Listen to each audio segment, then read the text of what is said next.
Good afternoon one and all. ફરી એકવાર આજે સાયન્સ સિટીના ઓનલાઈન પ્લેટફોર્મ ઉપર આપ સૌનું સ્વાગત છે. આપણે જાણીએ છીએ એ પ્રમાણે we are conducting summer science E workshop on various topics like physics, chemistry, biology, maths. અને આજે આપણે વાત કરવા જઈ રહ્યા છીએ બાયોલોજી વિષય ઉપર. બાયોલોજી એટલે જીવ વિજ્ઞાન. Okay. So myself Pulkesh Prajapati, I am from Gujarat Science City. So today we are conducting workshop on biology, exploring biology through the technology. આપણે બધા જ જાણીએ છીએ એ પ્રમાણે now we are using the technology right now because we are on a online platform. So આપણે ટેકનોલોજીનો ઉપયોગ કરીને બાયોલોજીને તો સમજી જ લઈશું. આપણે બધા જ જાણીએ છીએ કે બાયોલોજીમાં જો આપણે કોષ જોવા હોય, ડીએનએનું રિસર્ચ કરવું હોય, બરોબર છે, તો એના માટે ઇલેક્ટ્રોનિક્સ માઇક્રોસ્કોપ ને એ બધી ઘણી બધી ફેસિલિટી છે. તો આજે આપણે સમજવાની કોશિશ કરીએ. બીજું કે how technology help us understanding microbiology. મેં સેલની જે રીતે વાત કરી એ પ્રમાણે. તો આજે આપણે એક બાયોલોજી વિષયને ભણીશું. બાયોલોજી એટલે જીવ વિજ્ઞાન ખૂબ મોટો વિષય છે, ખૂબ વિશાળ છે, જેની અંદર એનિમલ્સથી માંડી અને વૃક્ષો તે પ્લાન્ટ્સથી માંડી હ્યુમનનો બધાનો સમાવેશ થઈ જાય. તો આજે આપણે બાયોલોજી ઉપર ચર્ચા કરીશું, વાતચીત કરીશું, ડિસ્કસ કરીશું, ઇન્ટરેક્ટ કરીશું. આપ સૌને એક વિનંતી છે કે આપ ઓનલાઈન જોઈન થયા છો એની અંદર એક ચેટબોક્સ છે. ચેટબોક્સની અંદર કોઈ પ્રશ્ન હોય તો આપ લખી શકો છો. પાછળથી 10-15 મિનિટ આપણે ક્વેશ્ચન આન્સર માટે ફાળવીશું. કોઈ વિદ્યાર્થીને કોઈ પ્રશ્ન હોય, પૂછવો હોય તો તમે લખી રાખજો અથવા તો ચેટ બોક્સમાં આપ ડ્રોપ કરી દો તો હું એની નોટ લઈ લઉં. ઓકે. તો આજે આ એક ઈ વર્કશોપની અંદર આપ સૌનું પહેલાં તો સ્વાગત છે સાયન્સ સિટી તરફથી. અને આજે આપણે જેમને ઇન્વાઇટ કર્યા છે એવા ગેસ્ટ ફેકલ્ટી તરીકે ડૉક્ટર પૂજન પંડ્યા મેડમનું પણ આપણે હાર્દિક સ્વાગત કરીએ છીએ. Madam welcome. સાયન્સ સિટીમાં આપનું સ્વાગત છે. મેડમનો થોડોક નાનો પરિચય આપી દઉં. Doctor Pujan Pandya madam, madam visiting faculty in bioinformatics at MG science since 2012, 2012થી, અને current madam is a visiting faculty in biostatistic and bioinformatics department, Gujarat university. મેડમની વાત કરીએ તો ઘણા બધા વર્ષનો ટીચિંગ એક્સપિરિયન્સ છે અને એમનું મેઇન ફિલ્ડ આપણે જેમ વાત કરીએ પ્રમાણે બોટની, બાયોઇન્ફોર્મેટિક, ટોક્સિકોલોજી, ઝૂલોજી અને wild conservation of animal, human genetics, એમનું ઘણું બધું મોટું ફિલ્ડ છે. તો આપણે મેડમ જોડે જે વાત કરીશું. And today we have a very great opportunity to enhance our knowledge in the field of biology. So I am not taking much time. I request to ma'am for today's session. Ma'am, please. Thank you, sir. Thank you very much. So, good afternoon, one and all. Good afternoon. Conversation. Good afternoon, ma'am. Good afternoon. The current topic would be exploring biology through technology. Since there is a vast know about and very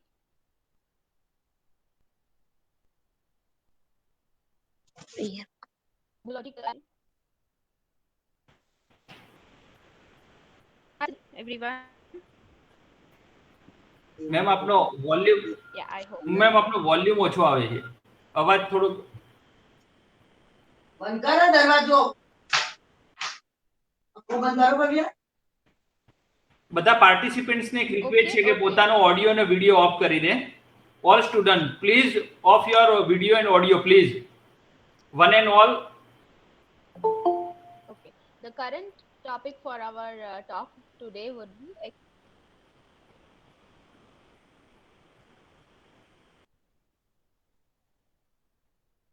okay. Shall I start?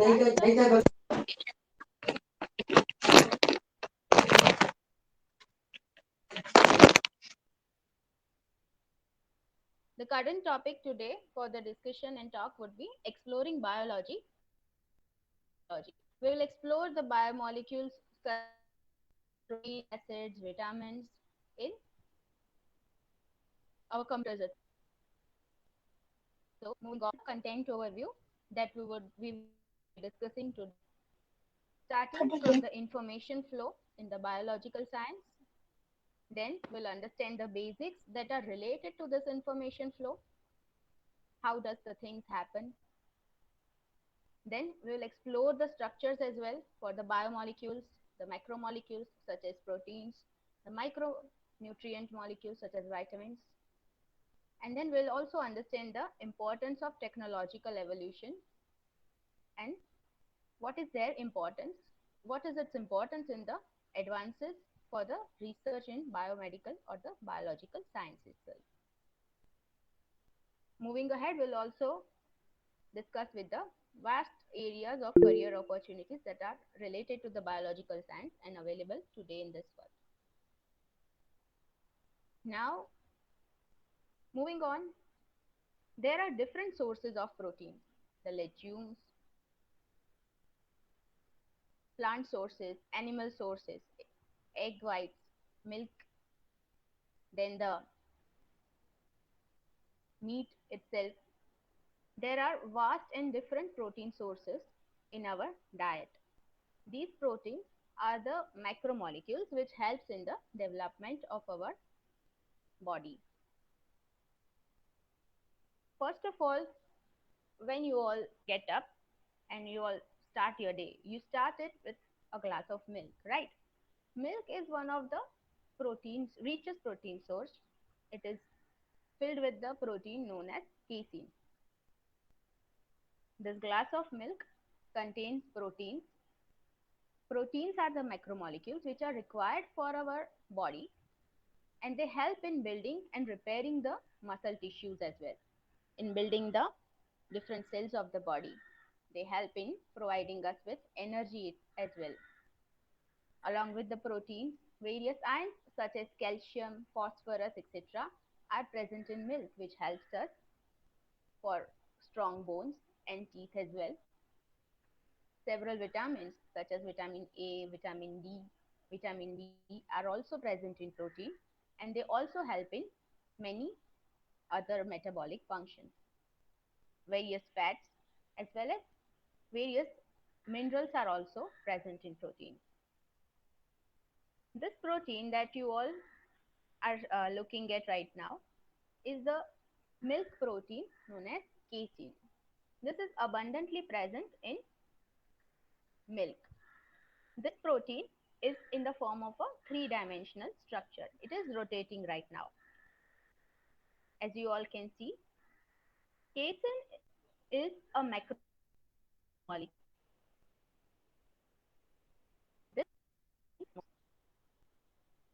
They help us in providing in building our strong bodies. Madam, excuse me. Now,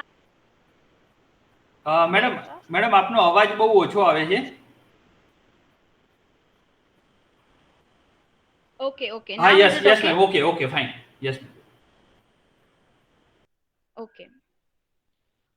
Muscles, milk, as we saw, is rich in protein, casein. Muscles as well are the primary sources of protein, and they are primarily made up of proteins. The muscles from which our body is built, it is made up of protein itself. This is a particular diagram showing the muscle anatomy. Muscles are made up of these two proteins, mainly these two proteins, which are actin and myosin. Actin and the myosin helps in the building of the muscle structure, and it also helps in providing strength to the muscles, flexibility to the muscles. Now, moving on, let us see the structure of these protein in the visualizer through the help of technology, of course. I'll share my visualizer screen in just a while. Okay, the visualizer is seen, sir? Yes, ma'am. Yes, ma'am. Okay. This is particular structure of myosin protein. As you all can see, This protein, the protein myosin, is made up of amino acids. Several chains of amino acids might be present in a single protein. This is the three-dimensional structure of myosin. If we want to see the sequence of this protein, then it can also be viewed. See, here this sequence starts from this amino acid 1 and it ends till the D. These conventions are primarily used for amino acids. The alphabetical convention for each and every amino acids are unique.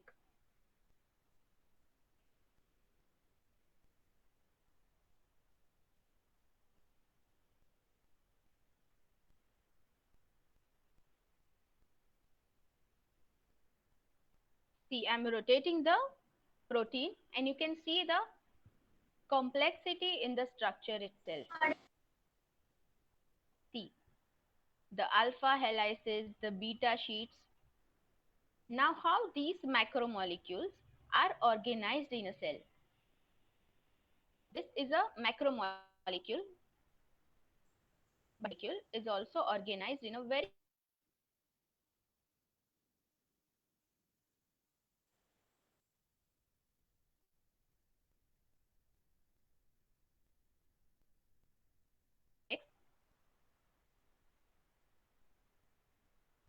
of made and where it is made. Moving on to my PowerPoint presentation again. Presentation being seen, sir? No, ma'am. Yes, ma'am. Just Yes, ma'am. okay.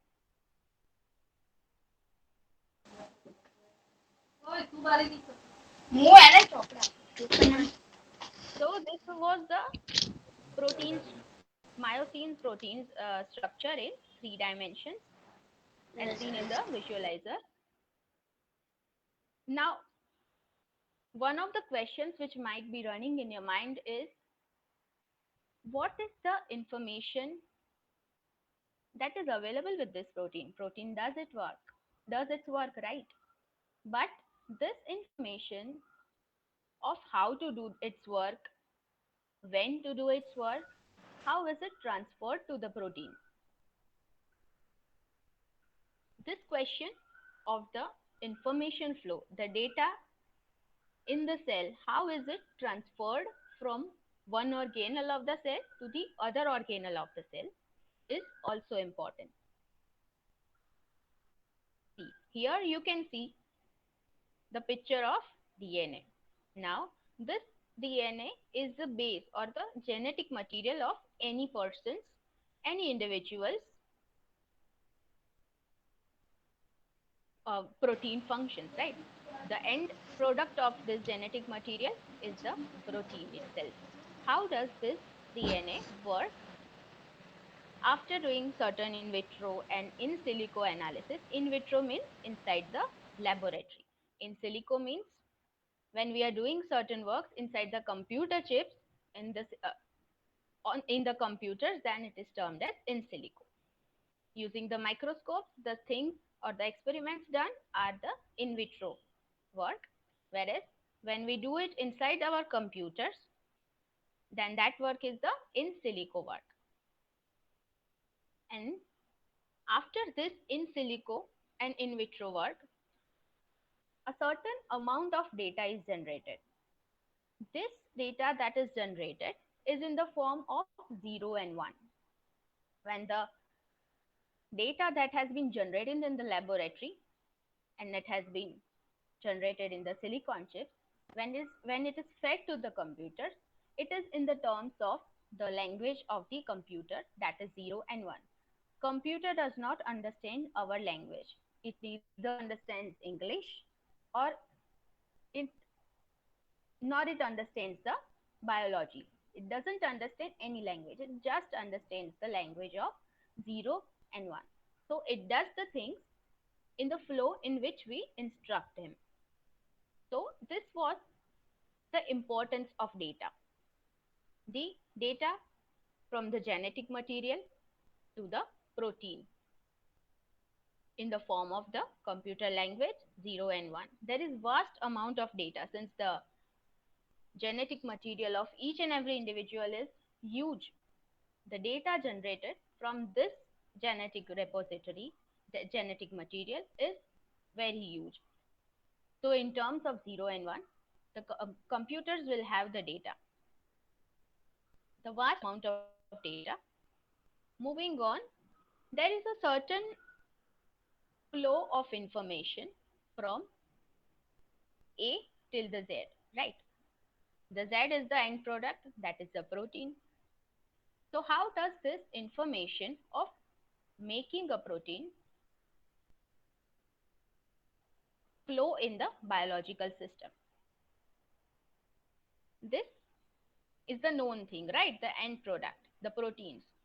You all might be aware of what are the proteins. They are the macronutrients and it helps in providing us with energy, and they are important for the body's growth. This is the end product. So this is the known thing. Now moving from the known to the unknown. How are the proteins made? Proteins are made from the RNA. RNA is ribonucleic acid, one of the nucleic acids which is responsible for translating the genetic code of the genetic material DNA to the protein and making up the protein. This protein then performs its function. Now, how does the RNA know when to make the when to transfer this data from the genetic material to the protein? For that purpose, we have our DNA, that is deoxyribonucleic acid. DNA present in the nucleus of any cell, it helps in transcribing the RNA. It tells the RNA to make up the proteins. So, in a particular flow, the end product is proteins, but the starting point is DNA. That is our genetic material packed inside the nucleus. So, the information flow is in the form starting from the DNA, going and transcribing into RNA, and then translating itself into proteins. These proteins does the functions that the DNA wants to perform. So indirectly, DNA tells the protein to make up the structure and perform its function. This is a biological information flow. Why is it known as the biological information and just not a flow? There is a certain information present in the form of DNA. The deoxyribonucleic acid, DNA ની અંદર ATGC, these are the bases, right? Adenine, thymine, for example. They replicate and they form the DNA again when it is required, but they also form RNA. DNA, the information of the DNA is transcribed to RNA, that is ribonucleic acid. Various types of ribonucleic acids, various types of RNAs such as messenger RNA, the transfer RNA are present in the cells. These RNAs helps in making the proteins. These protein sequences are then made up inside the cell, and then they are transferred to the cytoplasm. The transfer RNA does this process. These transfer RNA transfers the protein to the cytoplasm, and then this three-dimensional protein structure does its function. The main player or the main member here who does the function is protein itself, but the one who instructs in doing this function is DNA through the Now, where is this DNA transcribed? DNA and RNA both are nucleic acids, right? So DNA and RNA, they don't readily leave the nucleus. The DNA and RNA are present inside the nucleus. So some RNA are also present inside the cytoplasm. This DNA transcribes RNA, and then this RNA makes up a protein sequence. This protein sequence is primarily made up of many amino acids. The DNA as well as the RNA, processing of RNA, and the transcription of DNA to form that RNA is done primarily inside the nucleus. Cytoplasm. Now the cytoplasms are the ribosomes. Ribosomes are those factories where these proteins are manufactured. In simple terms, this ribosome presents a polypeptide chain. It translates the RNA, the information on the RNA chain into proteins inside the cytoplasm. So this polypeptide chain is a single polypeptide chain made up of proteins are the end product, which are made up of the building blocks known as the amino acids. Amino acids in a single chain is also known as a polypeptide. This polypeptide in its functional role makes up a protein, and protein does all the work. Now how is this DNA? Teacher आपका आवाज जोर से नहीं सुनाई दे रहा है, थोड़ा जोर से बोलिए, बेटा आप आवाज नहीं आ रही। बेटा एक्सक्यूज मी, आप वीडियो ऑफ कर दो, आपका वीडियो चालू मत रखो प्लीज, सब लोग डिस्टर्ब होते हैं। મેમ પ્લીઝ આપનો અવાજ થોડોક વધારે આવે એવું કરીશું આપણે। Okay, okay. જી ma'am. Now how is the formation of the nucleus? Nucleosomes will further compact itself to form this chromatin or the chromatin fibers. Chromatin fibers will further compact itself or condense itself to form the chromosomes. Right? These are the chromosomes. Chromosomes condenses itself in a compact form of the DNA, which is the DNA here in its compact form will be in the form of chromosomes. Now this chromosomes will be nicely arranged in the nucleus inside the genome of the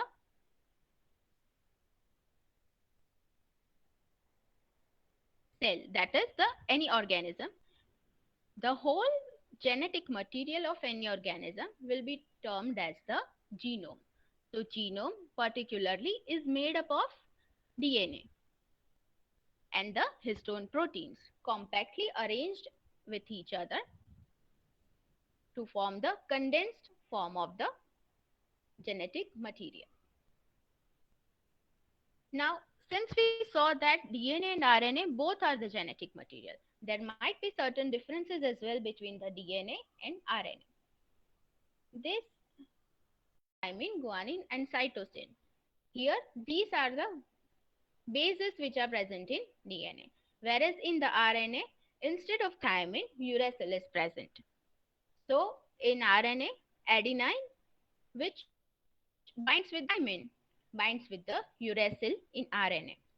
These are the major differences between the DNA and RNA. Yes, the first major difference here is in the form of its ribose sugar. First one, DNA has the deoxyribose sugar. Oxygen is absent at one of its moiety. Whereas in the ribose sugar, that is in the RNA, oxygen here is present. So it is termed as deoxyribose sugar, and the other one is termed as the ribose sugar. These are the major differences between the DNA as well as RNA. The one of them is double stranded, other one is single stranded, and the difference is in the bases. Now let us see the three-dimensional structure of DNA in a visualizer. Just as we saw the three-dimensional structure of the protein myosin in the visualizer, I'll share my screen just now for looking at the structure of DNA.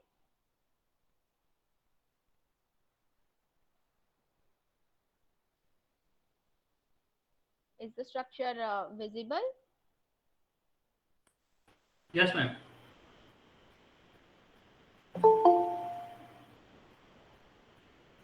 This is the structure of DNA. The three-dimensional structure of DNA mixed with both type of bases, that is adenine, thymine, guanine, ATGC, the particular structure of DNA from all the sides.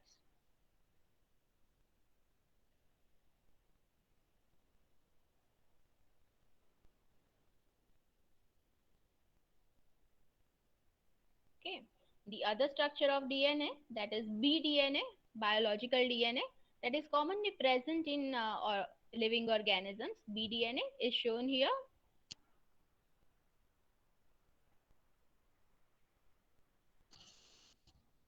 See, there are two strands in the DNA, right? As we just discussed. Adenine always binds with thymine with a double bond. And guanine always binds with cytosine with a triple bond. Adenine will never bind with cytosine or guanine. It will only bind with thymine. A will always bind with T, whereas G will always bind with C. See how beautifully the structure is being seen. This is the backbone of the DNA. This here, backbone of the DNA. Here the ribose sugars are present. This purple, green, blue strands as shown here are the bases referring to as adenine, thymine, which are present in the DNA.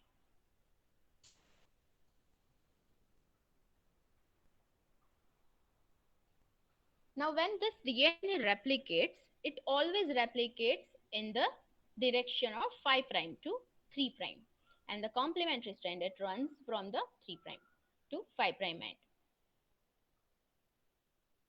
See, this is the particular structure of DNA. Okay. Looking back to our screen, the PowerPoint presentation.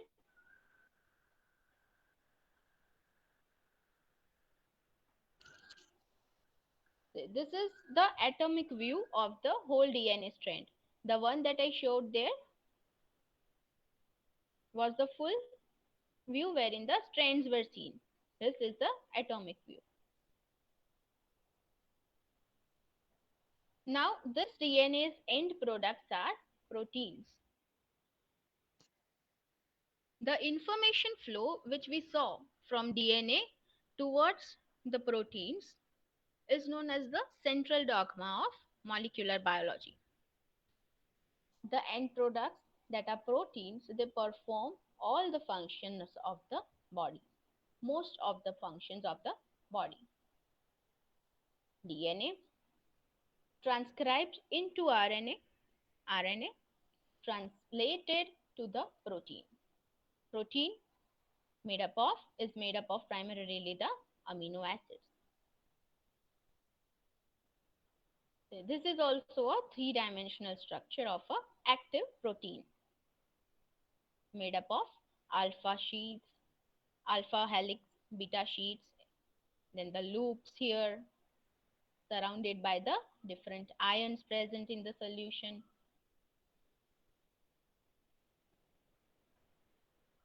Once again, DNA replicates itself into another DNA through replication. DNA then flows its own information to form a protein through the RNA. It transcribes its information to the RNA in the form of RNA, and then RNA helps in building the proteins through translation. This is the central dogma of molecular biology. It is commonly known as the central dogma of molecular biology. Now, what are the different functions of proteins? Proteins are the macromolecules. These macromolecules helps in the signaling mechanisms. That is, it helps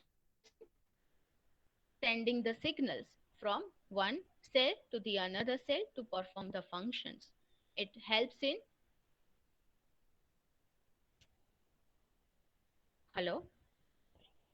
It helps in the signaling of the ions. It helps in the signaling and maintaining the balance of the fluid inside the body.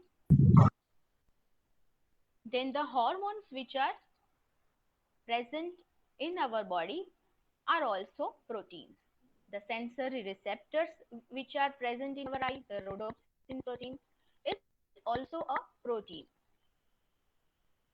Structural role of a protein is vastly known.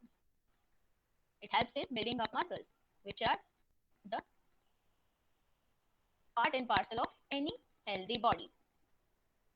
The protective role of the proteins lies in the hairs, the nails, which are made up of keratin. Keratin is also a protein.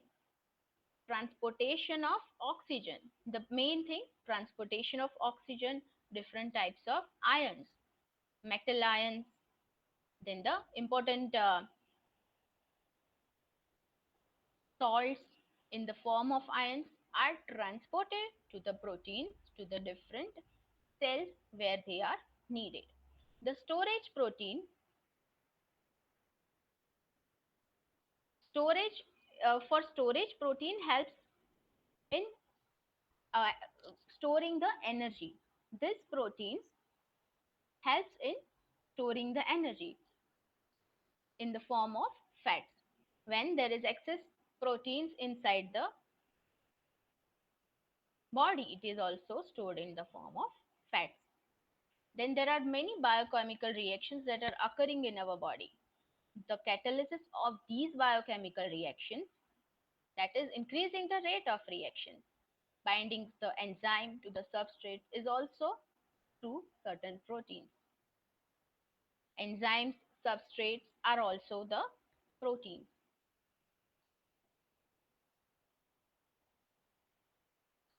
Some of the roles of protein in the form of ion channels, in the form of the structural strength that it renders to the body, the enzymes which does the work of catalyzing the reaction, antibodies which are made up in the as the defense mechanism of the protein towards any antigen that has been and that has entered the body.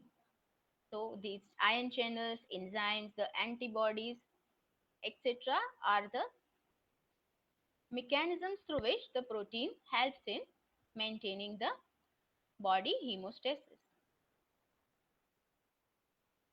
Now there are different types of proteins as well. The first one is the fibrous protein, and the second one that we will discuss here is the globular protein. The fibrous proteins helps in the structural purpose. For example, in the hair, in the nails, etc. Fibrous proteins are present. Whereas in the globular proteins, they help in the functional purpose. For the biochemical reactions, several enzymes are used. These are the functional purposes which is served by these proteins. Hemoglobin that helps in the in the supply of oxygen to the body. Then insulin which helps in controlling the blood sugar levels These are the types of globular protein. Fibrous protein structure is narrow in structure as well as long. It is made up of long chain of amino acids, whereas the globular proteins occurs in spherical shape. Fibrous proteins are made up of repeating filaments, whereas these globular proteins are made up of different types of amino acids. They are not repetitive, wherein fibrous proteins are contains the repetitive amino acids. Now, as we all know, the bricks form a building. How do they form it? The raw material for building any complex building is the brick, right? The pile of bricks. When the pile of bricks are then joined through the cements, it forms the wall. Many other walls, when crafted beautifully, forms a complex structure that is supported by the different rods, which are the backbones. This then results into the complex building. As we move from the raw material to the complex building, the complexity of the whole process, the level of complexity increases. This is similar to the biomolecules as well. The formation of biomolecules, for example, protein. Here, amino acids are the building blocks of proteins. In any protein, the amino acid serves as its building blocks. Through the different layers, it forms a complex protein, a macromolecular complex protein, which does the function of the which does its own function. This stacks of the building blocks are known as the monomers. Proteins will have amino acids as its monomer. Lipid will have different glycerols. It will have different fatty acids. Carbohydrates will have monosaccharides as its monomers. And as well as we saw, nucleic acid will have the nucleotide. These are the monomers of any biomolecule. For our purpose here, the amino acid helps in building a protein. It is a monomer of any protein structure. What amino acids are? Amino acids are the organic compounds. It is made up of carbon, oxygen, hydrogen, nitrogen. These are the building blocks of the protein. The primary, it is the primary step. The amino acids are the primary steps which leads us to the complex structure of proteins.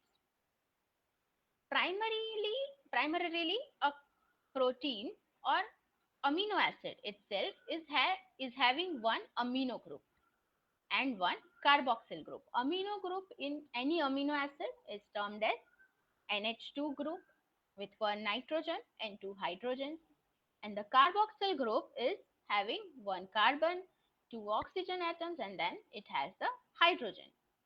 The NH2 group at one end, that is the amino group at one end, and the carboxyl group at the other end.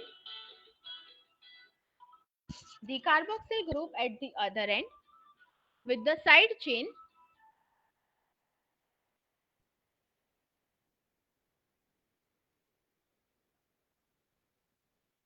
which is unique to every amino acid will be making up the unique protein.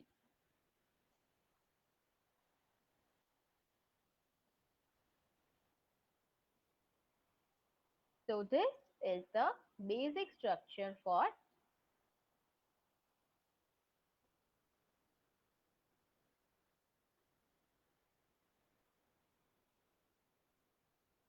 so the basic structure for all these amino acids. एक बाजू amino group હોય છે જેમાં nitrogen હોય છે, hydrogens હોય છે, અને બીજી બાજુમાં કાર્બોક્સિલ ગ્રુપ હોય છે જેમાં એક કાર્બન હોય છે અને બે ઓક્સિજન એઝ વેલ એઝ એક હાઇડ્રોજન હોય છે. આ કાર્બન એટમ જેની એક બાજુ NH2 ગ્રુપ છે અને બીજી બાજુ COOH ગ્રુપ છે, એને આલ્ફા કાર્બન એટમ કહેવામાં આવે છે. આર ગ્રુપ જે અહીંયા દેખાય છે નીચે, એ દરેક અમીનો એસિડ માટે બદલાતું રહેશે. It is unique for each and every amino acid. The R group or the side chain, which is it commonly referred to as, it changes for every amino acid, which renders these amino acids a unique property. દરેક amino એસિડનું R group જુદું હોય છે, એટલા માટે જ દરેક amino acid એની પોતાની જ રીતે યુનિક હોય છે.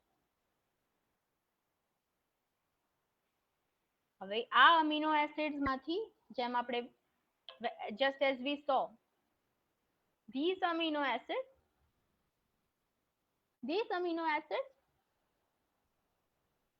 builds up the protein. Amino acids થી પ્રોટીન્સ બને છે. નાવ અમીનો એસિડ્સ એકલા તો નહીં જ હોય સેલની અંદર જે પ્રોટીન બનાવે છે. there might be a certain bond between these two amino acids. The bond with which these two amino acids simultaneously builds up a protein is known as the peptide bond. આ peptide બોન્ડને લીધે amino એસિડની ચેનને એક strength મળે છે.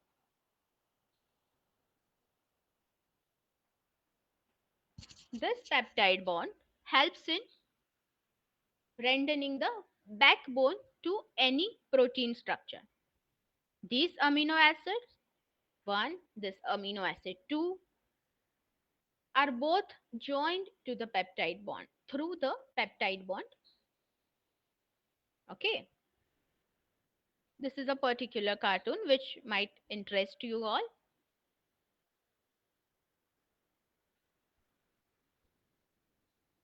Now just look at this. આ amino acid કેટલું નાનું છે, right? But protein હમણાં જે આપણે જોયું વિઝ્યુઅલાઇઝરમાં, it is a huge protein, right? In itself એક મેક્રોમોલિક્યુલ છે. તો આટલા નાના અમીનો એસિડમાંથી એક મોટું પ્રોટીન કેવી રીતે બને છે? પેપ્ટાઇડ બોન્ડ્સ આ અમીનો એસિડ્સને જોડે છે. નાવ એક કોમ્પ્લેક્સ પ્રોટીન સ્ટ્રક્ચર બનાવવા માટે amino acid 1 here, for example, when bound to the amino acid 2, forms a dipeptide, as we all know. ડાયપેપ્ટાઇડ જ્યારે બને છે અમીનો એસિડ 1 માંથી અને અમીનો એસિડ 2 માંથી, ત્યારે એક પેપ્ટાઇડ બોન્ડ જે બંને અમીનો એસિડને બાંધે છે, એ પેપ્ટાઇડ બોન્ડ CONH તરીકે ઓળખાય છે. CONH is a peptide bond which is present in the dipeptide. When two amino acids reacts with each other, a dipeptide is formed. Sequentially, third amino acid જ્યારે enter થાય ડાયપેપ્ટાઇડમાં, ત્યારે એ ટ્રાયપેપ્ટાઇડ બનાવે છે. એવી જ રીતે 1, 2, 3, 4 કરીને 100 જેટલા અમીનો એસિડ્સ જ્યારે બને, ત્યારે એક પોલીપેપ્ટાઇડ ચેન બને છે. હવે TONH પેપ્ટાઇડ બોન્ડ બનાવવા માટે અમીનો એસિડ અહીંયા 1 જે છે, right? Carboxyl group that is COOH group જે છે, એ રિએક્ટ કરે છે એના બીજા અમીનો એસિડના NH2 ગ્રુપ સાથે. હાઇડ્રોજન NH2 માંથી અને OH અમીનો એસિડ 1 માંથી, આ બંને H2O બનાવે છે. So water molecule, that is H2O, is also released while forming a dipeptide. CONH peptide bond is formed and water molecule is released along with the formation of a dipeptide. Sequentially, a polypeptide chain is built. Amino acid 1, 2, 3, 4, 5, 6, 7 એવી રીતના બહુ જ બધા amino acids આ રિએક્શનથી peptide bond બનાવીને એક polypeptide chain બનાવે છે. હવે પોલીપેપ્ટાઇડ ચેઇન જે હશે, right, that is a, as we all might have imagined, it might be a linear structure, but no, a polypeptide chain is a linear structure, but the protein is in itself a very complex and a compact structure. Just as a paragraph, when we write a paragraph, we first learn how to read the alphabets, right? When a child grows, he learns the alphabets in the primary education that he gets, then he moves on to form the words from those alphabets. ABCD માંથી BAT, CAT, right, એવી રીતના words બને છે. હવે એ words બનાવતા આવડી જાય ત્યારે તમે સેન્ટેન્સીસ લખો છો, રાઈટ. આલ્ફાબેટ્સ માંથી વર્ડ્સ બનાવી એક સરસ સેન્ટેન્સ લખો છો. એ સેન્ટેન્સીસની મદદથી એક પેરેગ્રાફ બને છે. Similarly, this thing happens with the proteins also. The amino acids are the alphabets. These alphabets are arranged in the form of words, forming a sentence and then a complex paragraph. See, the primary structure consisting of the amino acid residues. For example, lysine, glycine, leucine, valine, alanine, histidine, આ બધા જ amino acids છે. બધામાં CO lysine જ્યારે બીજા લાઇસિનને મળે છે અને એ બે લાઇસિન ત્રીજા ગ્લાયસિનને મળે છે ત્યારે બધા જ અમીનો એસિડની વચ્ચે એક CONH પેપ્ટાઇડ બોન્ડ હોય છે. પેપ્ટાઇડ બોન્ડથી એક primary sequence of amino acid બને છે, right? This is the primary structure of any protein. Then this primary structure leads us to the secondary protein structure. Now, secondary protein structure ની અંદર alpha helical structures આવશે, beta pleated sheets આવશે. આ secondary structures એક tertiary structure ને બનાવે છે. Tertiary સ્ટ્રક્ચરની અંદર લૂપ્સ પણ હશે, ઘણા બધા આલ્ફા હેલિક્સ હશે, ઘણા બધા બીટા પ્લિએટેડ શીટ્સ હશે. Now, this tertiary structure is in of a single domain. જ્યારે એક પ્રોટીનનું સેકન્ડરી સ્ટ્રક્ચર મળે છે, બહુ બધા સેકન્ડરી સ્ટ્રક્ચર્સ મળે છે ત્યારે એ ટર્શરી સ્ટ્રક્ચર બનાવે છે. નાવ આ ટર્શરી સ્ટ્રક્ચર્સની અંદર બહુ જ બધા આલ્ફા હેલિક્સ હશે, બીટા શીટ્સ હશે, લૂપ્સ હશે, મોટિવ્સ હશે. આ ટર્શરી સ્ટ્રક્ચર દરેક પ્રોટીન માટે યુનિક હોય છે. Tertiary structure then forms a secondary structure. Protein ફોલ્ડિંગની અમુક મિકેનિઝમને એ ફોલો કરી અને આ ટર્શરી સ્ટ્રક્ચર બને છે. ટર્શરી સ્ટ્રક્ચર નું એક ડોમેન ક્વોટર્નરી સ્ટ્રક્ચરમાં જશે. If it is a homodimer, it will have similar tertiary structures. If it is a heterodimer, it will have different types of tertiary structures which will perform its synchronization with the other domains of that assembled units. Tertiary structure is the single subunit of a protein, whereas the quaternary structure is the assembled subunit of protein. Alphabets words, sentences, and then the complex paragraph, which serves the purpose or the function. Right, now moving ahead, this all biomolecules does its work in synchronization with each other. Carbohydrate કે હું મારું જ કામ કરું, protein કે હું ખાલી મારું કામ કરીશ, લિપિડ ન્યુક્લિક એસિડ કે હું ખાલી મારું કામ કરીશ, બોડીમાં એવું નથી હોતું. Carbohydrates, nucleic acids, proteins, lipids આ બધું જ એક સિન્ક્રનાઇઝેશનમાં કામ કરે છે. આ ચારેયને બાયોમોલિક્યુલ્સ કહેવામાં આવે છે.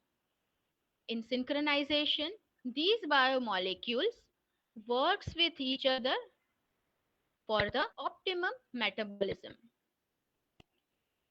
આ ચારે બાયોમોલિક્યુલ્સ આપણા બોડીને સાથે કામ કરે છે. They work in synchronization with each other. Sync. Now, just as we saw કે પ્રોટીનની પ્રાઇમરી ચેનમાંથી એનું કોમ્પ્લેક્સ સ્ટ્રક્ચર બન્યું, અમીનો એસિડની એક પછી એક ચેન બની, એમાંથી એક કોમ્પ્લેક્સ સ્ટ્રક્ચર બન્યું, primary structure to the complex folded protein structure. But પ્રોટીનને કેવી રીતે ખબર પડશે કે આણે એનું ફંક્શન કરવાનું છે? This answer lies in the sequence of amino acids in which the protein the sequence of amino acids કે જેમાં એ અરેન્જ થયું છે through the information that is gained from DNA. This sequence of particular amino acids, when it is maintained and when it forms a polypeptide chain, then and then it decides its function. So the function of any protein depends on the sequence of amino acids that are arranged in the form of protein. Now, these amino acids, જો એક amino acid ની જગ્યાએ બીજું amino acid હોય તો protein નું function બદલાઈ જાય, કાં તો એવું પણ થાય કે પ્રોટીન એ ફંક્શન કરે જ નહીં. તો the sequence of amino acid is very important for the functioning of any protein. This sequence is decided by the genetic material.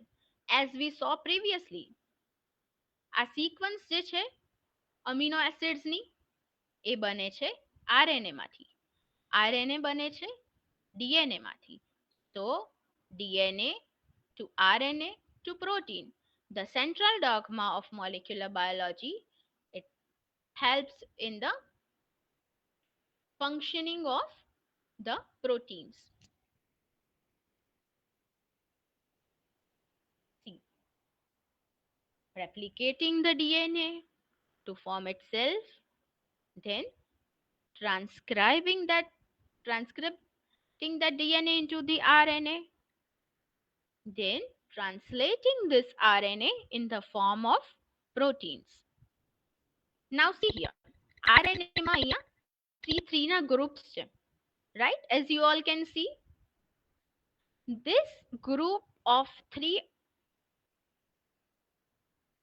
that is AUG, ACG, GAU, as you all can see, is a triplet codon. દરેક triplet codon, every single group of 3 will form a single amino acid. This single amino acid will then help in the formation of the protein. So the sequence of RNA decides the sequence of amino acids, which are the building blocks of proteins. These amino acids will then react with each other through a polypeptide bond, and then they will form a functional protein. Now a simple example for what we saw. How does sequence decide the function of a protein?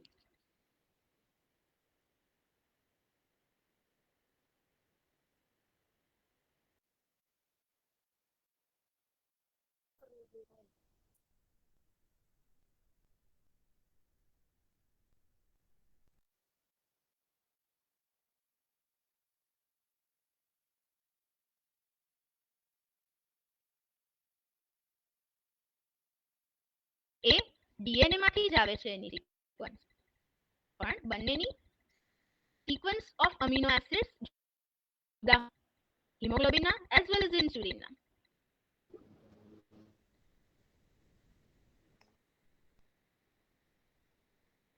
એનું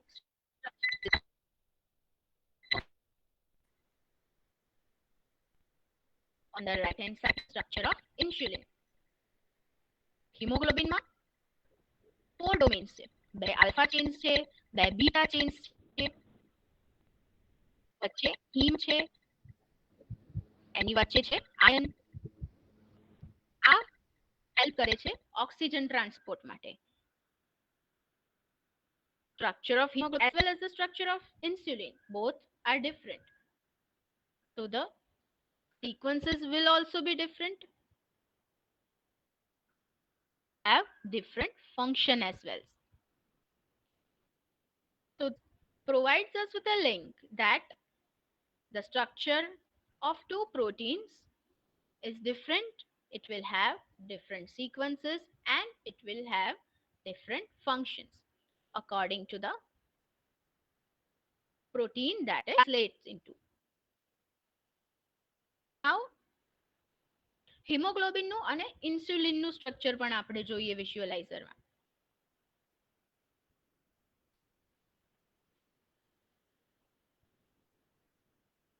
This is a structure of globin.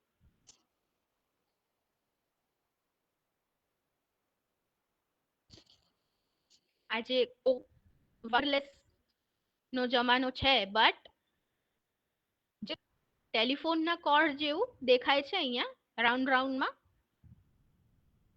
that is helical structures.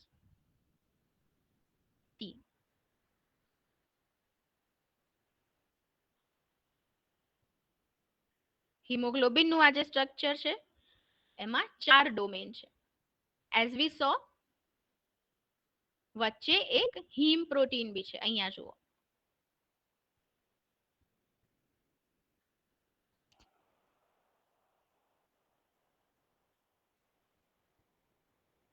Okay,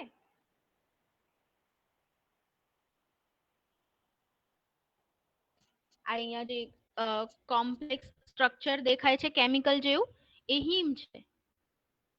This is the heme.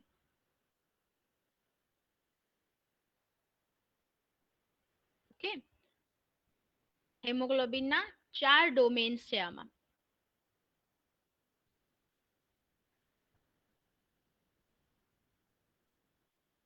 A chain, આ A chain હતી, આ B chain હતી, આ C chain જે દેખાય છે અહીંયા હિમોગ્લોબિનની, અને અહીંયા આ D છે. Right. These are the 4 chains of hemoglobin.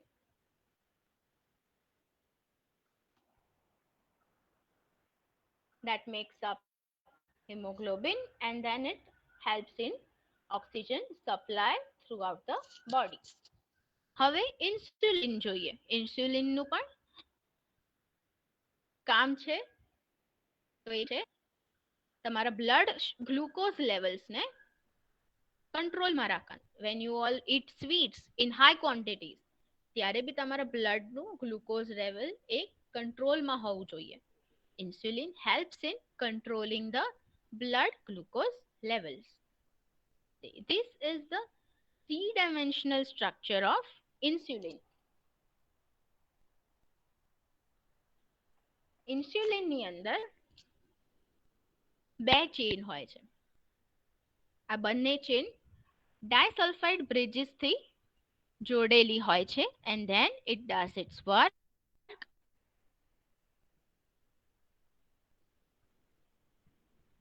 See, you can see the chain A here, it's chain B here,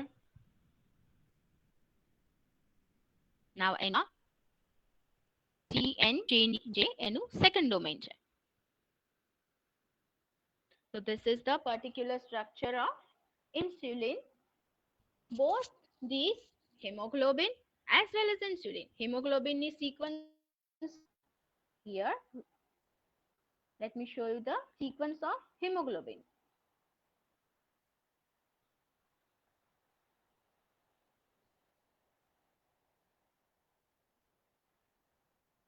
See, this is the sequence of the protein hemoglobin.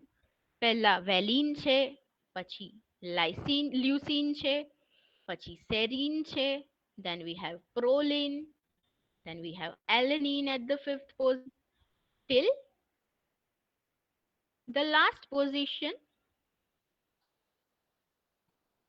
of this amino acid chain, which is 689. Histidine છે 689th position ઉપર.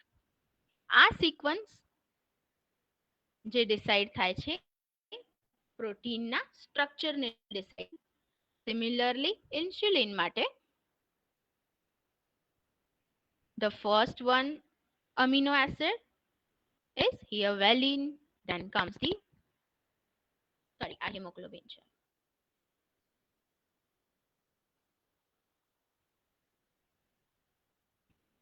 This is the insulin's sequence, protein sequence.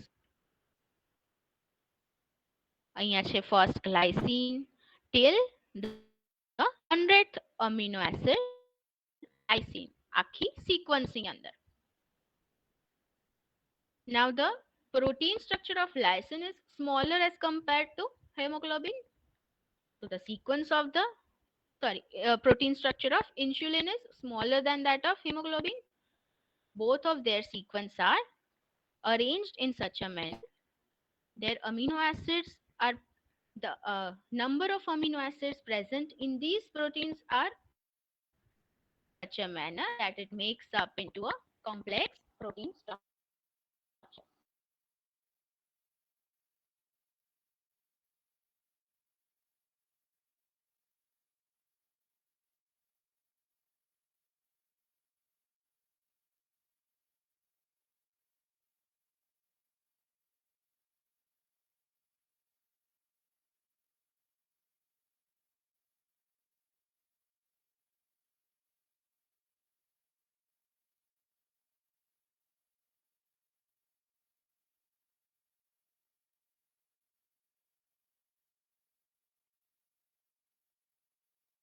Prunin protein that is present in almond.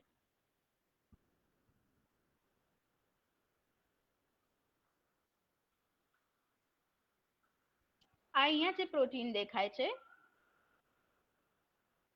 A almond ની અંદર જે પ્રુનિન protein છે જે allergic reactions વધારે છે અમુક લોકોમાં એ પ્રોટીન આ પ્રુનિન પ્રોટીન છે. This is this prunin protein that is present in almond.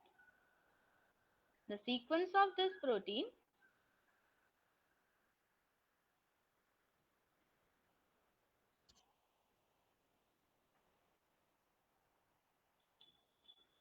હવે આ પ્રોટીનની sequence બી જુદી હશે બીજા બે પ્રોટીન કરતા.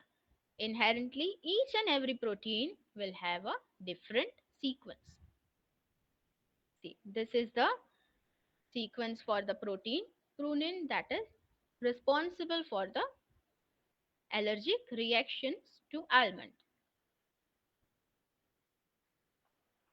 Now there is also a protein that is present in the French beans. ફણસી તમે જે લોકો ખાઓ છો તેમાં બી એક પ્રોટીન છે that is phaseolin. આ phaseolin નું સ્ટ્રક્ચર છે.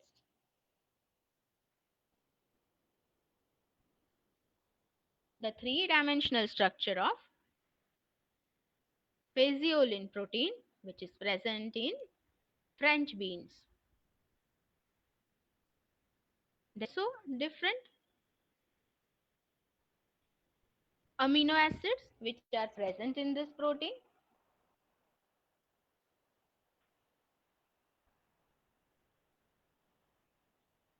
Starting with D till the amino acid H, that is histidine. This is the particular three-dimensional structure for the fasciolin protein.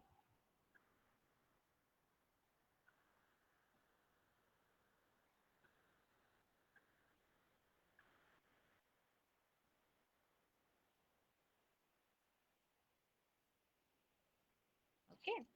Moving on to our presentation again.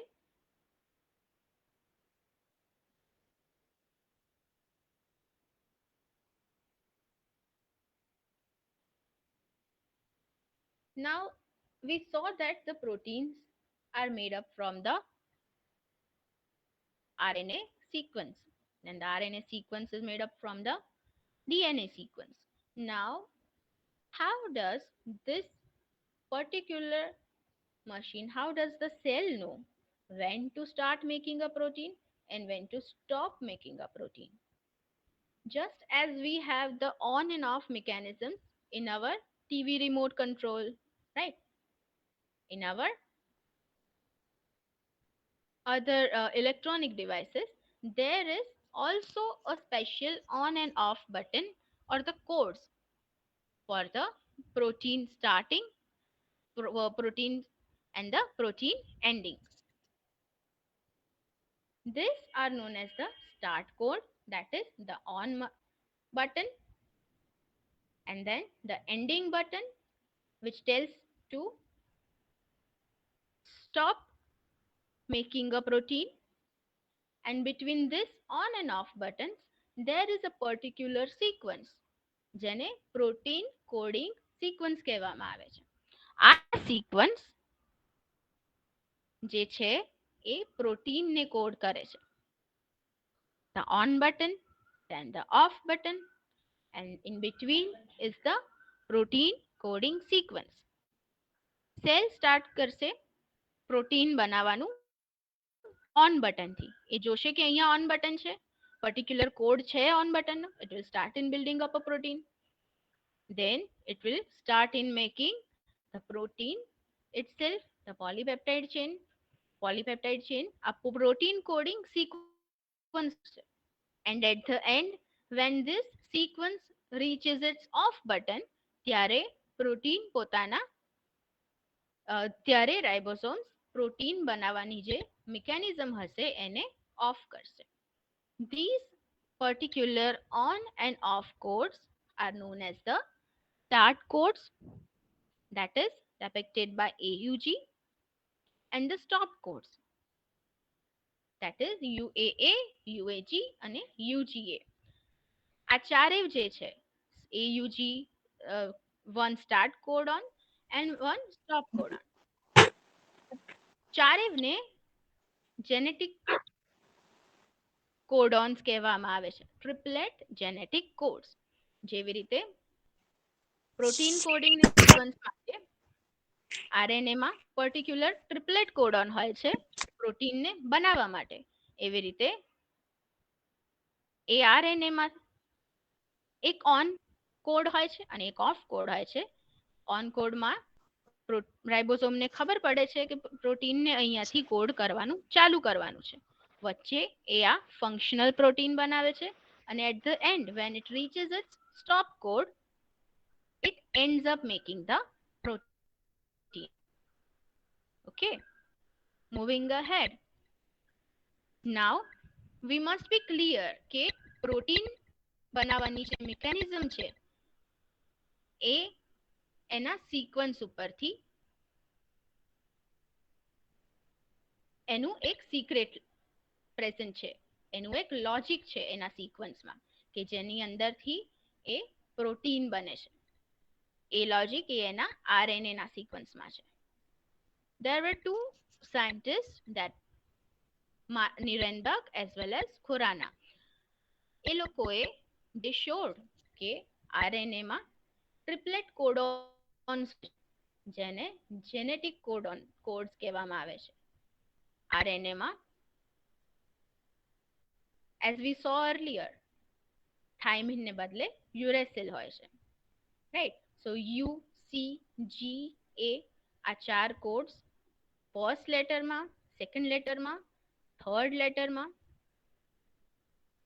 જેમ first લેટરમાં you હશે, you you, then in the second letter u, and then in third letter u, the triplet codon u u u, that is uracil. In the 3 triplet places it will make phenylalanine, as well as UUC at the 3 places will also make phenylalanine. This scientist encoded this mechanism. Okay, there is a specific code inside the RNA which helps in synthesizing the protein structure.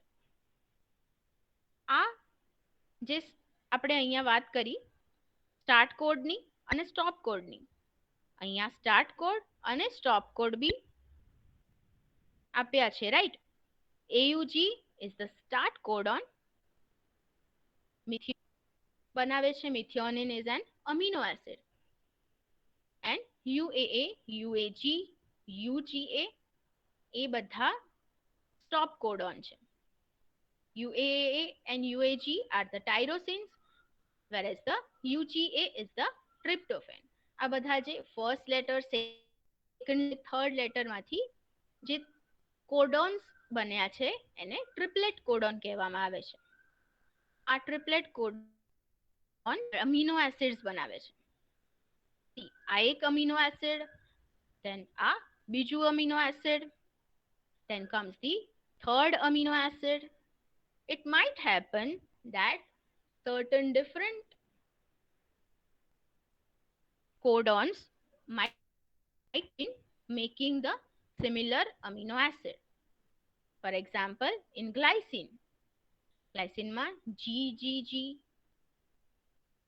guanine, guanine, guanine makes up a single glycine. Guanine, guanine, and adenine, it makes up glycine as well. Similarly, types of triplet codon might serve as the basis for forming a single These are the basic amino acids that are encoded from the RNA. RNA will give a code to make up these acids. આ amino acid માંથી translation થશે પ્રોટીનને બનાવવાનું કામ start થશે start codon થી, that is encoded by AUG, અને એના પછી આવશે પ્રોટીન કોડિંગ સિક્વન્સ. છેલ્લે એક સ્ટોપ બટન હશે which tells the cell to stop making the protein, which will be known as the stop codon. Stop codons are 3, whereas the start codon is only 1. Stop codons consist of UAA, UAG, and UGA. And the stop codon consists of these 3, and the start codon consists of this AUG, methionine, and the stop codon, it will consist of UAA, UAG, as well as the UGA. These are the 20 different amino acids which builds up many complex proteins. So this is the important discovery done by these two scientists who helped in knowing the determining the sequence and knowing the basis for the protein synthesis mechanism. Now till here we saw the basics of all the proteins that are present in the body. Now some of these proteins are to be given to the body through the food that we eat. These are the macronutrients that are essential for the body. Protein is a macronutrient, whereas other nutrients, for example the vitamins, are the micronutrients. Macronutrients શેને કહેવામાં આવે છે? જે વસ્તુ આપણા બોડીને વધારે અમાઉન્ટમાં જોઈએ છે, that is termed as a macronutrient. Those molecules which are important for our body in small amount are known as the micronutrients. Vitamins are the important micronutrients as well. We will further look at the vitamins and the importance of these vitamins. What vitamins are? Vitamins are the small compounds. They are present in very small amount in the food that we consume, in the juices that we drink. They are referred to as micronutrients. Vitamins are the micronutrients and they are required for the proper functioning and the metabolism of the body. Why are they termed as vitamins? When the scientists first came up with these molecules of vitamins, the small molecules of vitamins, they thought that they play a very important role. આનું કામ બહુ જ important છે for the survival of any body. So they termed them as vitals. Vita means vital. And then they termed the other half of the word as amines.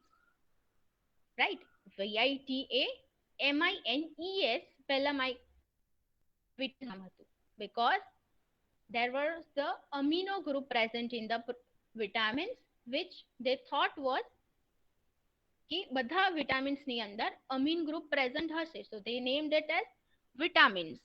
But then they researched and found out that every vitamin does not have the amine group, so they renamed the vitamins as vitamins. Vitamins are the micronutrients that are very important to be taken in food for the normal and the normal functioning of the body, proper metabolism of the body, hemostasis of the body, and hence survival of the body. Now there might be a question કે જેમ proteins બોડીની અંદર બને છે એમ vitamins પણ બોડીની અંદર બને છે કે નહીં? Then the answer is a little bit yes. There are some vitamins which the body can produce. Body in the sense કે આપણા ગટની અંદર, આપણા સ્ટમકની અંદર જે ગટ માઇક્રોબેક્ટેરિયા છે, જેને ગટ માઇક્રોફ્લોરા બી કહેવામાં આવે છે, the good bacteria that are present in our stomach, એ અમુક vitamins ને બનાવે છે.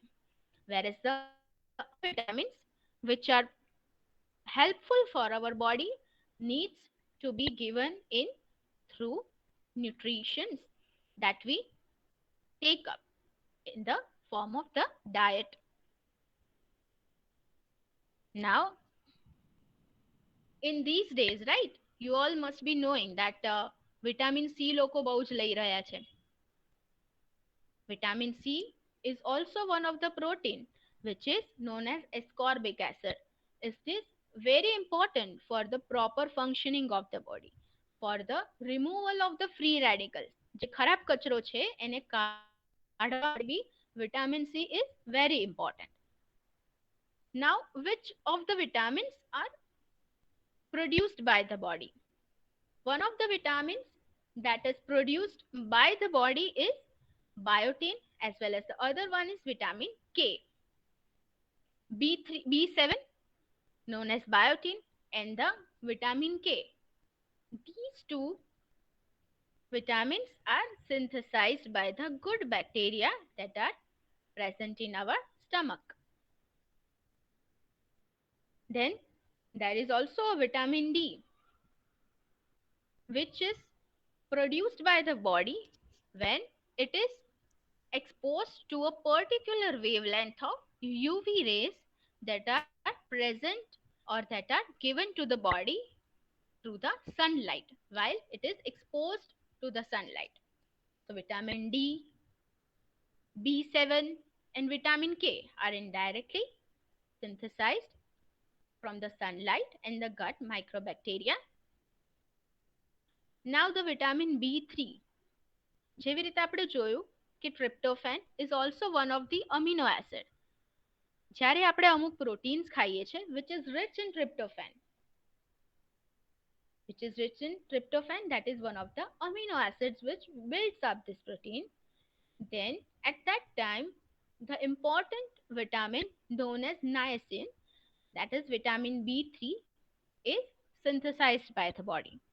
The other vitamins other than this vitamin needs, with these vitamins which are not produced by the body needs to be given to the body through proper diet and otherwise supplements through the supplement of the vitamins.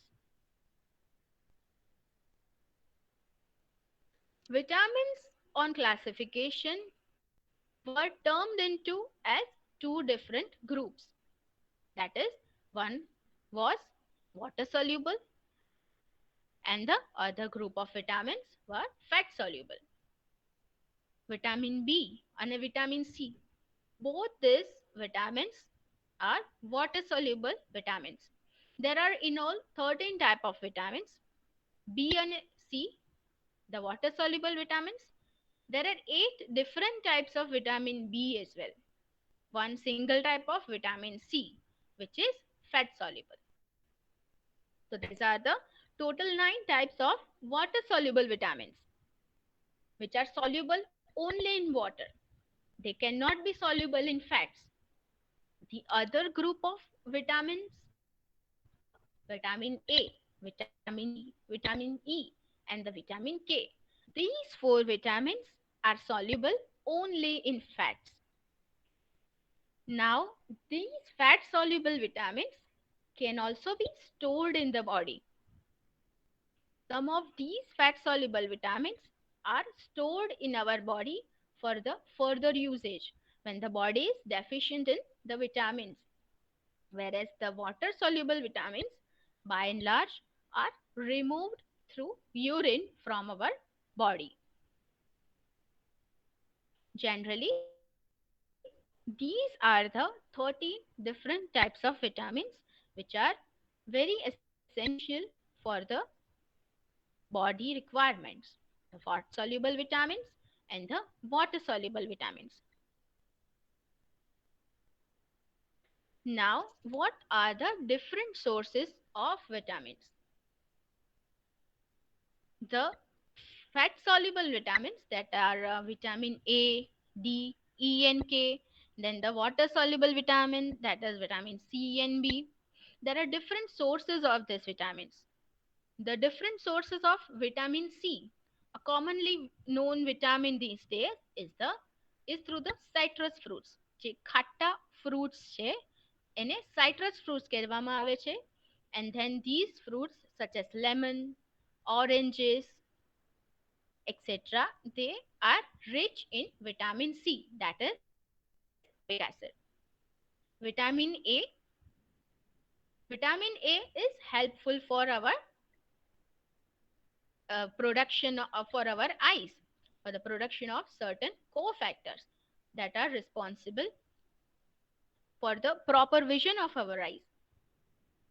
Sources of vitamin A: fish liver oil, then the milk, cod liver oil, cheese, the butter, fresh fruits, fresh vegetables which are dark in color, they are rich in vitamin A. Vitamin D, the other fat soluble vitamin, it is obtained through the exposure of the sunlight. As we saw before, sunlight જ્યારે body ઉપર પડે છે ત્યારે body એ vitamin બનાવે છે, vitamin D ને. It is also present in certain milk products, that is milk, cheese, etc. Then certain cereals that are fortified, then the fish, if people eat fish, then that is also rich in vitamin D. Then the other vitamin E, generally abundantly found in the nuts, which are peanuts. Then it is also found in the dry fruit, that is almonds, and in the spinach, the green and the leafy vegetables, carrots, then the breads that we eat. Certain oils are also rich in vitamin E. These are the sources of vitamin E. Looking at the vitamin K now. Vitamin K is also present in almonds, the dry fruit that I'm talking about, then the vegetable oils, the peanuts. These four vitamins A, D, E, and K, which are known as the fat soluble vitamins, can be stored by the body for the further use. Whereas this other two types of vitamins, that is vitamin and the vitamin B complex, that is vitamin B, they are generally not stored by the body. They are excreted through the urinary tract. Vitamin C, જેમ મેં આગળ કહ્યું, it is found most commonly in citrus fruits. પછી આવે છે different types of vitamin B. Vitamin B type is vitamin B1. It is generally known as thiamine. Thiamine, the source for this vitamin is various cereal grains, various seeds, the nuts, eggs, wheat, the yeast that is used in baking process. It is rich in vitamin B1, whereas the green leaf vegetables, the eggs, the other cereals, milk products, fish are rich in vitamin B3. Looking at vitamin B2, leafy vegetables ની અંદર vitamin B2 વધારે અમાઉન્ટમાં મળે છે then vitamin B3. Mushrooms ની અંદર vitamin B3 is present in abundance. Mushroom, then milk products, nuts, the legumes that you consume, કઠોળ જેને કહો છો. Then comes this pantothenic acid, which is vitamin B5. It is generally present in peanuts, legumes, yeast, etc. that is consumed. Now comes this pyridoxine. Pyridoxine is vitamin B6. Its rich sources include the green vegetables, grains, fruits, nuts, fish, cereals, etc. Then the vitamin B7, biotin. Biotin also,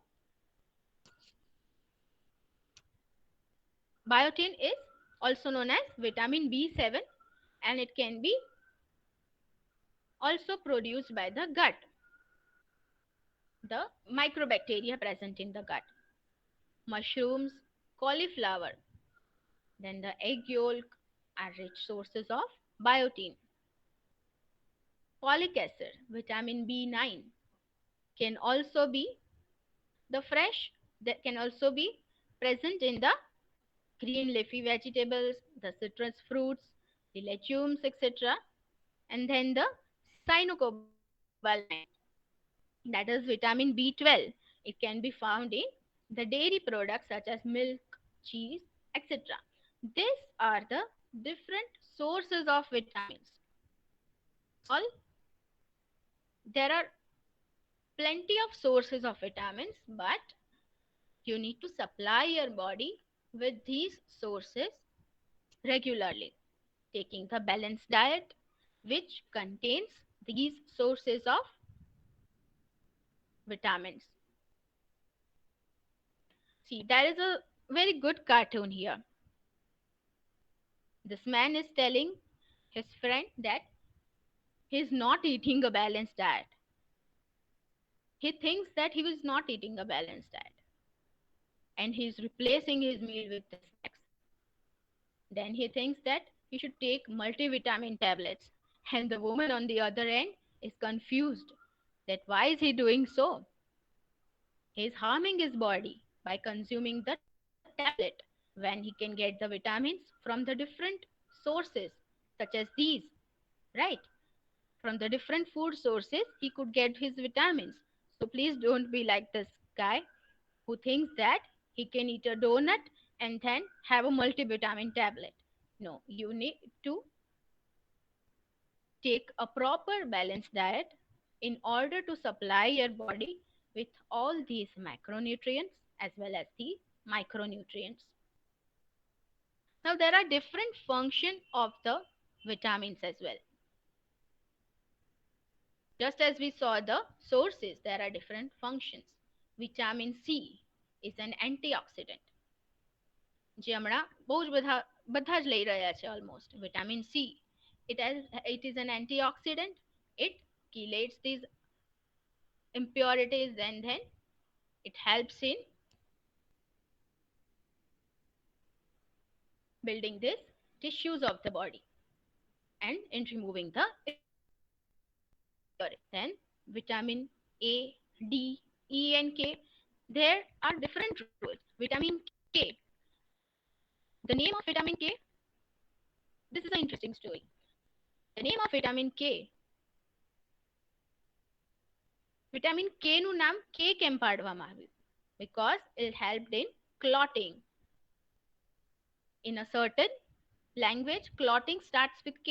So they named vitamin an important, as it serves as an important function for blood clotting.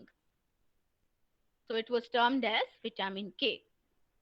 Now the function of vitamin K, as we saw, is blood clotting. There are different functions of other vitamins. For example, vitamin D, which is also present in milk that you drink every day.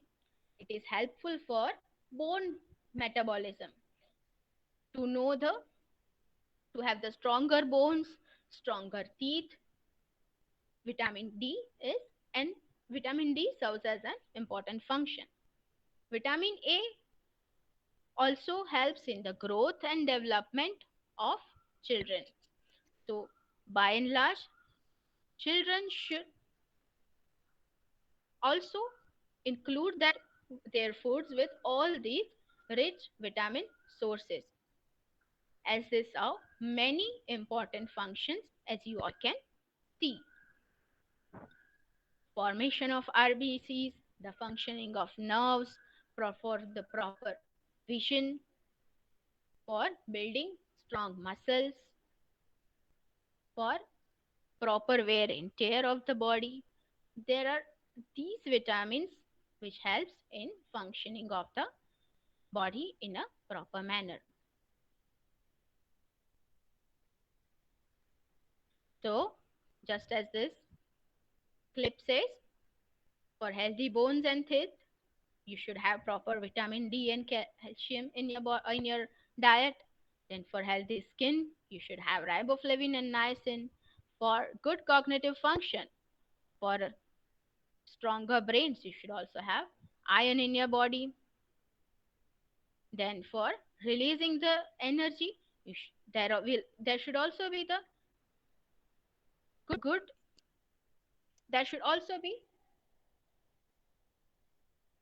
vitamins that is vitamin B, the iron's important minerals, calcium and iron. These should be supplied to the body in proper amount. Now, when these vitamins are not present in your body, they lead to the various deficiency symptoms as well as the various diseases. If a person is not taking proper amount of vitamin he might have dry skin, then he might have dry nails, dry hair and night blindedness. Vitamin A's deficiency causes night blindedness.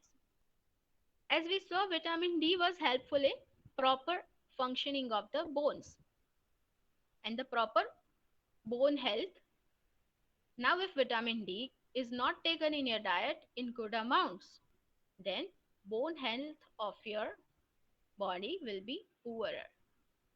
Similarly, when vitamin E is not, it leads to various heart diseases, anemias, then the muscles coordination. It will not know when to dilate and when to release.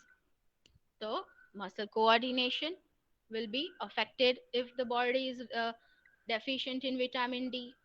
Vitamin K, important in blood coagulation. If the body is deficient in this vitamin, then blood coagulation will be at a lower.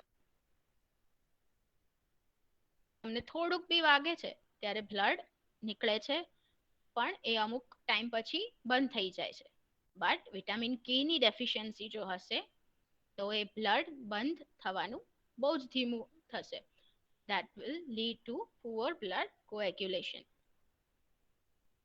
Vitamin C's deficiency also causes poor wound healing and a particular disease that is known as scurvy. Fatigue, that is થાક પણ લાગશે vitamin C તમે ઓછો લેતા હશો તો. Then there are these certain vitamins, the B complex vitamins, if not taken, they will also lead to anemia, fatigue, depression, irritating mood જ્યારે આવે. Then body might be deficient in vitamin B3. ઊંઘ ના આવવી, insomnia can also be that can also be this deficiency symptom, which might be wherein the reason might be deficient vitamin supply of vitamin B5. Are the different deficiency symptoms and the diseases that are related to the body when when the body is deficient in these micronutrients. But if they are present in proper amounts, then the body will be functioning nicely, and your metabolism will also be, and your immune system will also be a stronger one. But what if you take the vitamins in much higher quantities? See, here there is a dialogue between a doctor and the patient. Doctor is asking his patient to take many more vitamins, but the patient says that he takes lots of supply of vitamins. So the doctor advises him that he should not take many vitamins at the same time.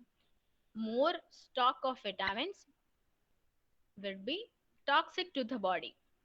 Body ને અંદર જ્યારે વધારે અમાઉન્ટમાં આ vitamins આપવામાં આવે ત્યારે બોડીનું proper functioning જે થતું હોય એ પણ અફેક્ટ થાય છે. So these micronutrients should be supplemented to the body in proper amounts, the amounts which are required by the body at those required time intervals. Otherwise, supplying the body with more vitamins can also be toxic to the various organs such as liver, etc. Now, with the help of technology,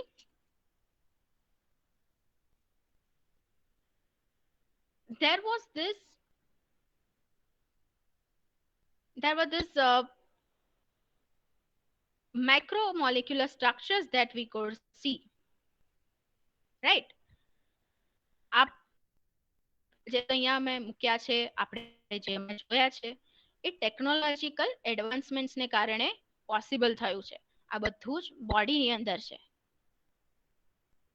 So just imagine that how this advancement in technology, it helps in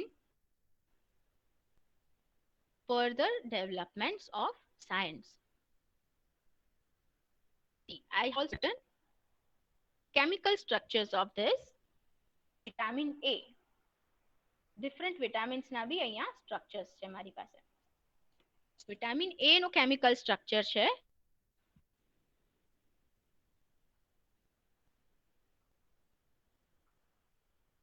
this is the vitamin A's chemical structure,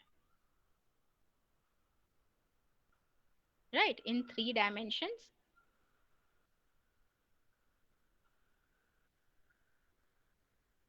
Then the chemical structure for vitamin D3.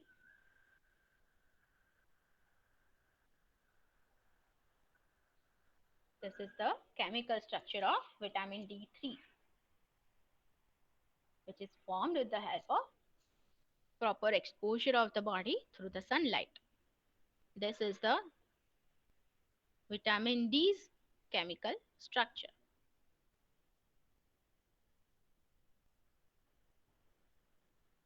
See, you can see this different atoms present in this chemical structure.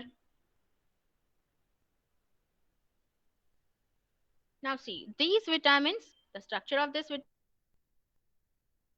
is small ocha atoms છે, whereas the structure of these proteins is a huge one. There are many atoms present in this protein. This is then termed as macromolecule, and this is the micromolecule. Molecule,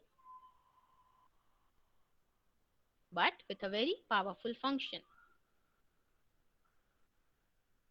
These micronutrients have a very powerful function for the body. This is the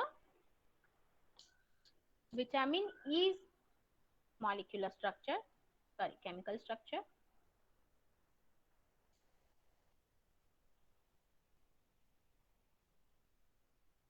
The character of vitamin E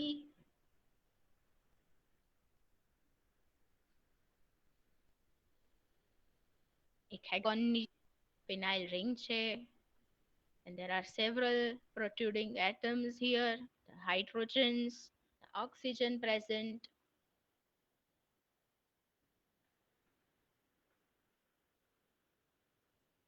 The chemical structure of vitamin E. Then comes the vitamin K. Vitamin K and for blood clotting. This is the vitamin K chemical structure. See, this is the vitamin K's chemical structure. Now, vitamin C's chemical structure. Ascorbic acid no chemical structure.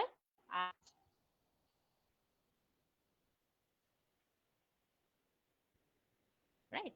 This is the chemical structure for vitamin C.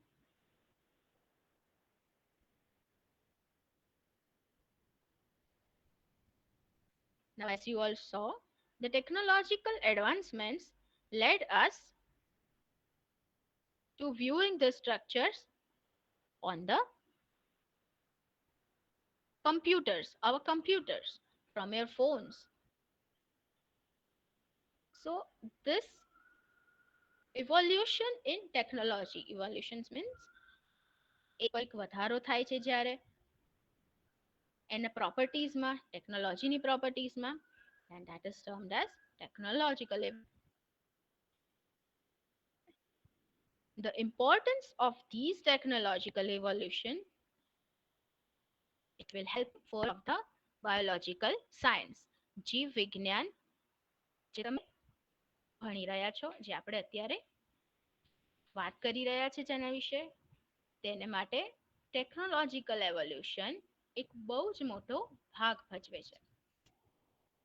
We can say that biology and technology, when they go hand in hand, they can lead to beautiful results and beautiful researches as well.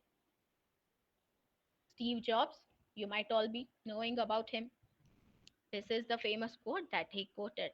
He said that, I think the biggest innovations of 21st century would be the interaction or the intersection for the biology and technology. With the help of technological evolution, there is a evolution in the data science. And the biological data can also be viewed very easily. It can be interpreted, it can be analyzed easily using the technology. Now, this technological advances will help in biological research. One of the major fields is providing the better crops, which helps us in better fertility. Then there's biological science when clubbed with technological advances, it helps in giving us better drugs or the better medicines for certain therapies. It will help us to the better analysis of the data. 80 નો જે data હતો DNA નો એની વધારે સારી રીતે analysis computing કરવામાં આવશે.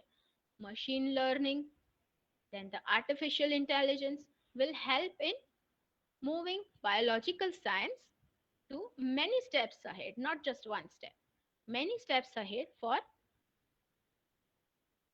the new innovations, for the new creative innovation in health science, in major fields that are related to biology. You can also prepare your own apps to monitor your health, for a general app that can monitor individual's health. Then certain drugs, for example, the chemicals which has lower side effects can also be designed. એ ડ્રગની એફિકસી એટલી હોવી જોઈએ કે એ ડિઝીઝને cure કરી શકે, higher એફિકસી, lower side effects. These drugs can also be designed with the help of technological evolution or advancement. And then it, its results can be applied to biological science.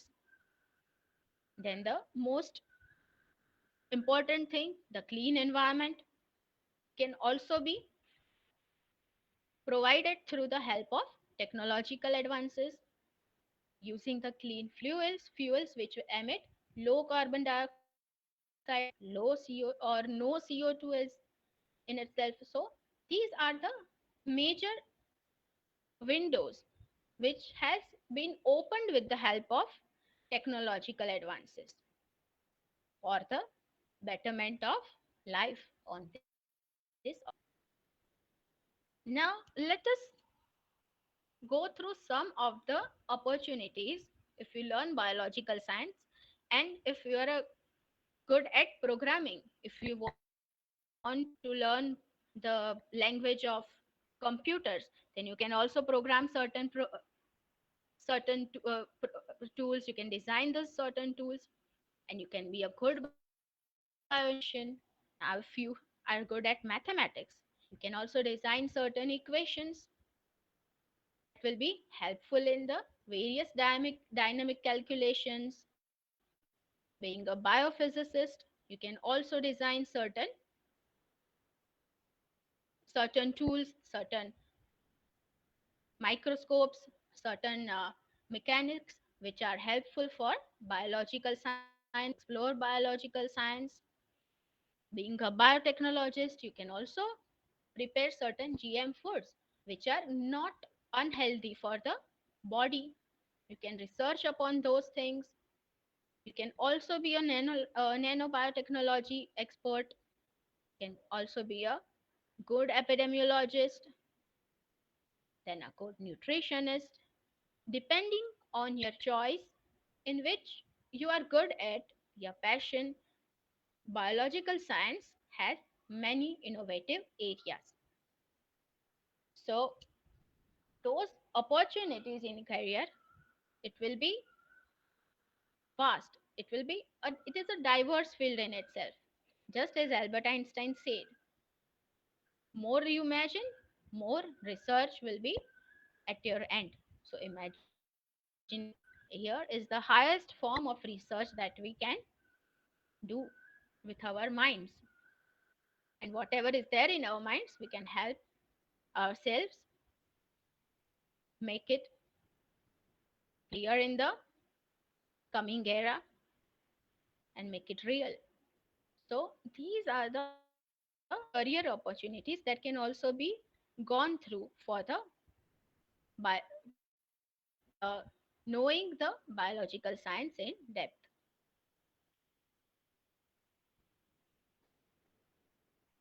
Okay, I thank you all for your kind attention. Sir, was that on Yes, time? ma'am. Yes, ma'am. Thank you. Such an informative session. Student, you have any question? Please ask. Now our session is open for the question and answer. So we have an interactive session right now.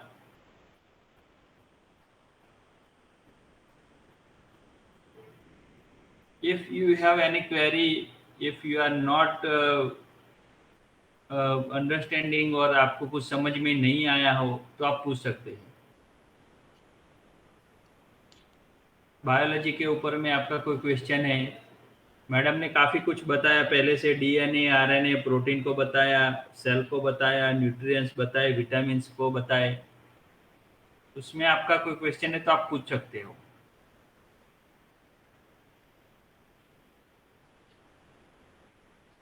Please feel free to ask. Yes.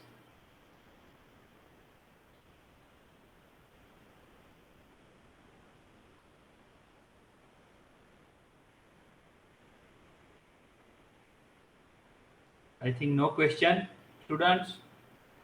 No, sir. Okay, I think सबको कुछ पता चला, कुछ समझ में आया कि नहीं, मेरे को ये जानना है. आपका कुछ सजेशन है तो भी बताइए कि नेक्स्ट टाइम हम उनको इम्प्लीमेंट करके कुछ अच्छा कर सके. हाँ सर, समझ आया. समझ आया? समझ में आया? Thank you. Okay, Ask. ठीक है, वेरी गुड. तो I think we concluding our session. बहुत सारी अपॉर्चुनिटी है in field of biology. Madam ने जैसे लास्ट स्लाइड में बताया हमको, काफ़ी सारे वास्ट एरिया, आई थिंक 15-20 जैसे मैडम ने लिखे हुए हैं, और small thing but very important for human also the animal. क्योंकि बायोलॉजी है जिसके साथ में हम लोग जीते हैं, मतलब हम लोग हमारा डेली है. न्यूट्रिएंट्स से लेके विटामिन से लेके आरएनए, डीएनए, और इसमें भी काफ़ी कुछ टेक्नोलॉजी है. तो आज हमको पता चला कि आरएनए, डीएनए का बेसिक स्ट्रक्चर क्या होता है. अभी हम लोग सोचने लगेंगे कि भाई हमारे शरीर में डीएनए है, आरएनए है, तो ऐसा होगा. अभी काफ़ी सारे हमने विजुअल देखे, हमको पता चला. So very good session, informative session. Ma'am thank you so much. Science city તરફથી આપનો ખૂબ ખૂબ આભાર. આજે જે આપને Thank you, sir. ટાઈમ ફાળવ્યો Thank you, અને sir. બધા સ્ટુડન્ટ એન્જોય કરી શક્યા બાયોલોજી સેશનની. On My behalf of pleasure, Gujarat sir. Science City, I am very thankful to you, ma'am, for such informative and nice session. Thank you so much. Thank you all participants, all students, for kind attention and attending very sincerely, and for kind feedback. So thank you all once again. Thank you so much. Thank you, ma'am. Thank you. My pleasure. Thank you.